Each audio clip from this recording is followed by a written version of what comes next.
Assalamualaikum warahmatullahi wabarakatuh. Nama saya Aini Melani Firdaus, NIM 190404106. Saya akan menjelaskan pendekatan pembelajaran dalam IPS SD. Yang pertama, pengertian pendekatan pembelajaran. Pendekatan pembelajaran dapat diartikan sebagai titik tolak atau sudut pandang kita terhadap proses pembelajaran, yang merujuk pada pandangan tentang terjadinya suatu proses yang sifatnya masih sangat umum dengan cakupan teoritis tertentu. Yang kedua, pendekatan pembelajaran di SD. Terdapat dua pendekatan, yaitu yang pertama, pendekatan konsep. Pendekatan ini bergantung pada apa yang diajarkan guru berupa bahan atau isi pembelajaran yang bersifat kognitif. Yang kedua, pendekatan keterampilan proses. Pendekatan ini menekankan pentingnya kebermaknaan belajar untuk mencapai hasil yang memadai.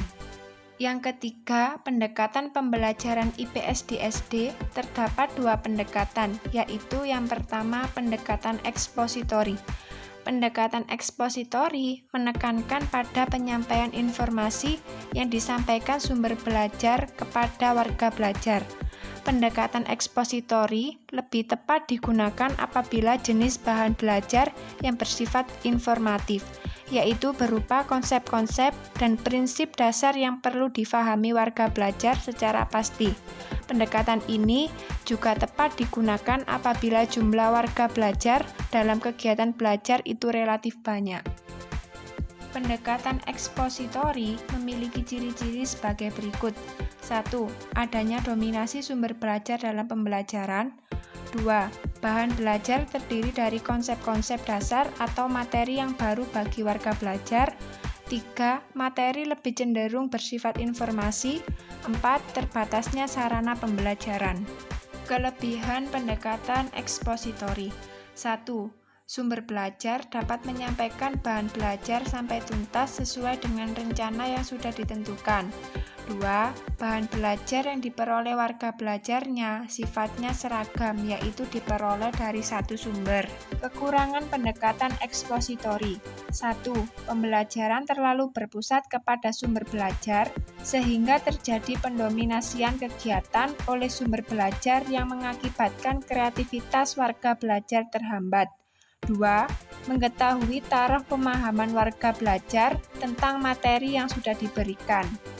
Yang kedua, pendekatan inquiry adalah suatu pendekatan yang digunakan dan mengacu pada suatu cara untuk mempertanyakan, mencari pengetahuan atau informasi, atau mempelajari suatu gejala.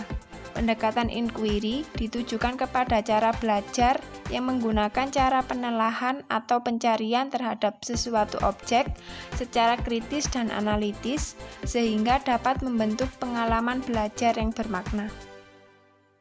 Langkah-langkah pendekatan inquiry. A. Kegiatan pemberian dorongan. B.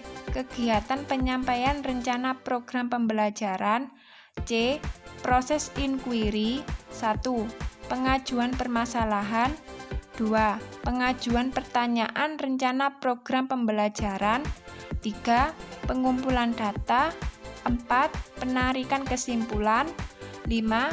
Penarikan generalisasi. 6. Umpan balik. 7. Penilaian. Itu saja yang bisa saya sampaikan, kurang lebihnya mohon maaf. Saya akhiri. Wassalamualaikum warahmatullahi wabarakatuh.